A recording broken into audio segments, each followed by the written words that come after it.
On the other hand, Vega does not seem to be capable of spatial domination, and did not seem to notice when Rammus started isolation of the labyrinth. Rammus was relieved to see that this was a piece of cake. Thus, Vega's isolation is proceeding smoothly. Then, it was time to move on to the next step. In other words, they should try to figure out how Dino's group is controlled, and try to break the control. Although they have already checked all the external information, it is the internal information that is the problem. Therefore, they decided to observe the death and resurrection by defeating them in the labyrinth, and scrutinizing the influence of the authority. Besides, they were going to take out Vega as soon as his isolation was completed. They needed to keep Dino and the others on their toes, so that they would not be disturbed. The format that was proposed and implemented was the current one-on-one battle. This was a very convenient development for the Rammers, as it bought them time and allowed them to gather information. They had already obtained information on Pico and Mai. Gracia, however, was not a must-be defeated. Then, there was no problem in respecting Geld's will. At that time, telepathy net arrived from Ranga, who had been chosen as Gracia's opponent. In that case, Geld, let me help you. In response to Geld's wish, Ranga offered his cooperation. I will make up for your lack of energy. Geld, transfer your injuries to me. As soon as he said this, Ranga appeared at Geld's feet with a shadow step. But Geld tried to decline, saying that the damage he had done was too great. Ranga, however, only laughed and said it was no problem. If Gracia and Geld had a history, it would be bad for me to take the role. Ranga thought so. Thank you. He wondered if he would be able to use it for that purpose, but all's well that ends well. Geld willingly transferred his damage to Ranga. As a stand-in for the ultimate gift gourmet King Beelzebub, Geld transfers his damage to Ranga, in the same way that he shares his damage with a fellow player. Jaya. Ranga jumps. He curls up in a ball, his eyes wide and twitching. Rammers are startled by the sight of Ranga. Gopta rushed to help Ranga, but Benimaru looked at him with a look of dismay, saying, "Of course, that's how it should be." The most surprising person was Geld himself, who had fully recovered. He had not expected to be able to use his powers of attorney to shoulder his own damage, although Ranga had given his approval, and made it easy for him to do so. Unlike the others who were like dependents, he even felt a sense of freedom, as if all burdens had been lifted from him. Ranga was able to manage the situation because he had enough strength, but it would have been very difficult if he had transferred the property to a partner of the same rank as Geld. Geld thanked Ranga for his offer, knowing the risks involved. "I'm sorry, I owe you. Don't worry about me, I'll take care of it. Come, Ranga." Ranga and Gopta are left alone, thinking that if they can afford to play such tricks, they will be fine. Geld then appears in the center of the Colosseum with spatial transportation. A change of players here. Geld is here instead of Ranga. Clap. Rammus's cheerful voice echoes through the Colosseum. The players are totally playing around, aren't they? Dino looked disappointed. Mai nodded her head in agreement. Well, that's all right. If you can come back to life even if you die, it's just like a game. Laughing, Gracia put on the resurrection bracelet. She walks to the center of the Colosseum and confronts Geld. Gracia was happy to have a rematch with Geld. Thus began the third round, Geld versus Gracia. Both Geld and Gracia are good fighters and specialize in defense. They skillfully maneuvered their shields and defended against each other's attack. Although not flashy, the two fighters' solid skills made this battle a favorite of the experts. Geld is armed with a scale shield and a meat cleaver that has become his own body. Gracia, on the other hand, was equipped with a longsword and a circle shield given by Vega. Although there was a difference of more than 2 million in existence value, the battle was evenly matched. As was typical of Geld, who had never lost a step even against Mujika, the superior opponent, he was now attacking Gracia with a ferocious attack. Although Geld has been focused on his defense, his offensive ability is also quite impressive. However, it was difficult for him to hit the attack against Gracia, who was a good fighter. A small move would be easily played, and if he tried to build up his power, it would be obvious from his movements. Geld himself could not imagine that he would be able to hit the target. Sweet. This won't work either. Once again, Gracia detected Geld's feint and avoided his main swing. However, even though Gracia counterattacked immediately after the feint, Geld took the counterattack without any difficulty. The two fighters did not take a step back, but only exchanged blows. "You're repulsing all my attacks. You're a bastard. But I have been given the title of Barrier Lord by Rimuru-sama. I can't be defeated so easily." "I see. You're the one who looks bold but fights steady. I'm impressed. I'm not happy to be praised by the enemy, but I'm a little embarrassed when you tell me." In the course of repeated short battles, the two of them recognized each other, and felt as if their hearts were in sync.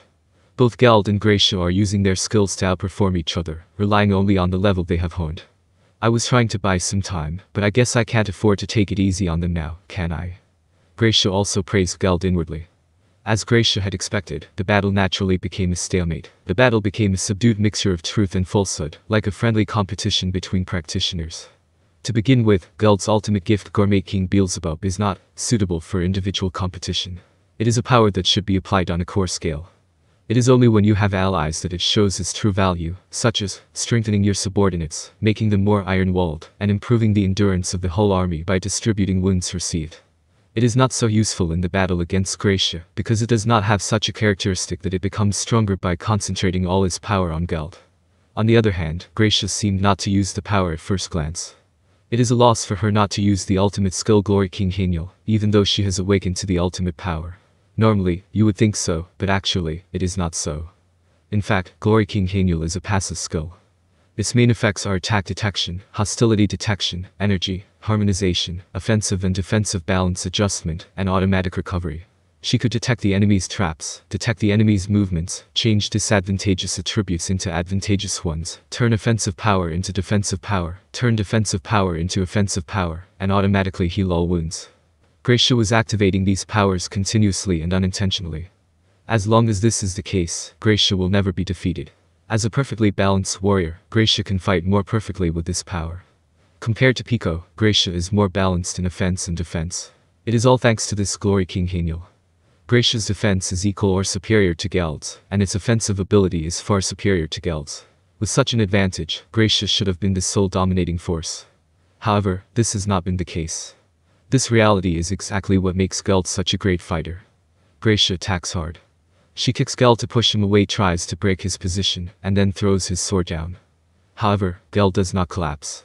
He has full body armor by his authority, and he is catching Gracia's kicks head-on. In such a case, Gracia would lose her balance, but she was determined not to let that happen, and escaped backward with the force of the kick. Gracia's sense shines through in this case. However, it was Geld who should be praised. With his skillful technique, Geld prevented Gracia's attack. And that is not all. Gracia, who was supposed to be superior in both offensive and defensive skills, was being overwhelmed by Geld. What? No. Now, once again, Gracia has taken a step backward due to the pressure of Geld's sword. It was strange that Gracia, who was supposed to have an overwhelming advantage in terms of existence value and the effect of authority, was having a hard time against Geld. But that was the reality. And now, Geld's attacks are slowly accumulating damage to Gracia. Gracia's attacks have failed to reach Geld. How did such a phenomenon occur? The reason lies in Geld's fighting style. When he saw that his direct attacks did not work, he changed his strategy. He abandoned the insta-kill strategy of hitting the enemy with a sword or slashing the enemy, and focused on each attack one by one. When he strikes Gracia's shield with his meat cleaver, he also applies corrosion to the shield to accumulate fatigue. In other words, Geld attacked Gracia's shield with the intention of shattering it, anticipating that Gracia would be hit by her shield. Although Geld does not possess the power to destroy weapons, this action has a meaning. If she continues to receive the attack, her arm will be damaged. Gracia tried to avoid this, but Geld did not allow her to do so. The result was what Gracia was seeing now. To the expert eye, the fight between the two was great. But to the uninitiated, they were boring as hell. "I'm tired of it," said Ramers, who started to complain.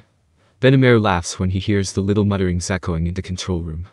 The battle between Geld and Gracia was a simple one with no special moves or magic and lacked flamboyance. Neither of them was wounded, and the battle was a casual one. Ramers seemed to find it uninteresting. The fight must have been boring for Ramers, who had no idea of the advanced skills of Geld and Gracia, or the clever gamesmanship of the masters. She started to say, "Hey, why don't we call it a draw and start the next fight?"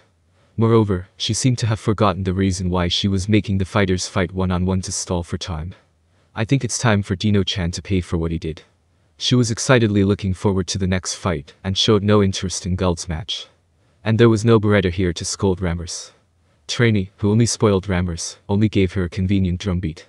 "Well, you're right." Which only made Ramers feel better. That is why Benimaru pointed out here. "You know, Ramers-sama, have you already forgotten that you need to stall for time?" "Ah. That's what I meant." "Oh. Ramers is a demon lord of the same rank as Rimuru. Normally, she should be respected in such a formal occasion. But Ramers herself has forgotten such a setting, and has activated her child mode. They have to pay attention to this, and it is inevitable that Benimaru's tone of voice becomes a little crude. "You can't fool around. Hey, sub-commander. I, the commander-in-chief, need more respect." Yes. I don't feel your sincerity." What's wrong? To tell the truth, Benimaru was getting tired of using honorifics to Rammus. Well, it doesn't matter. Benimaru had a point, and Rammus hastily tried to cover it up. Well then, let's get back on track. Yes. Benimaru saw that Rammus was satisfied and turned her attention back to the screen.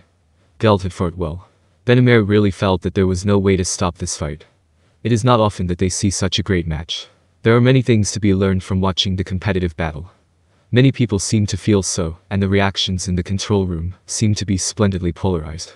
The matches may be boring for those who are not interested in them, but if you have an eye to see, there is nothing more interesting than this. Not only Benimaru but also Gapta, Gabble, and others were fascinated by this battle, which is a favorite of experts. Perhaps their enthusiasm was conveyed to the audience. Even Rammus was staring at the big screen, as if she were devouring the fight. Geld and Gracia were engaged in a fierce sword fight. The momentum of the fight was accelerating, and the once simple tactics were now a thing of the past. With each blow, the earth is rent asunder, the air is blown apart, and dust dances in the air. Like a beautiful dance that captivates all who see it, the two continue to fight. Against Gracia, who is supposed to be a superior fighter, Geld fights hard to make up the difference. Ah, I guess it's almost over. Gapta muttered. Benimaru agreed. Then, the tension of the battle reached its climax, and the balance was broken. It was clear to everyone that the battle was about to end.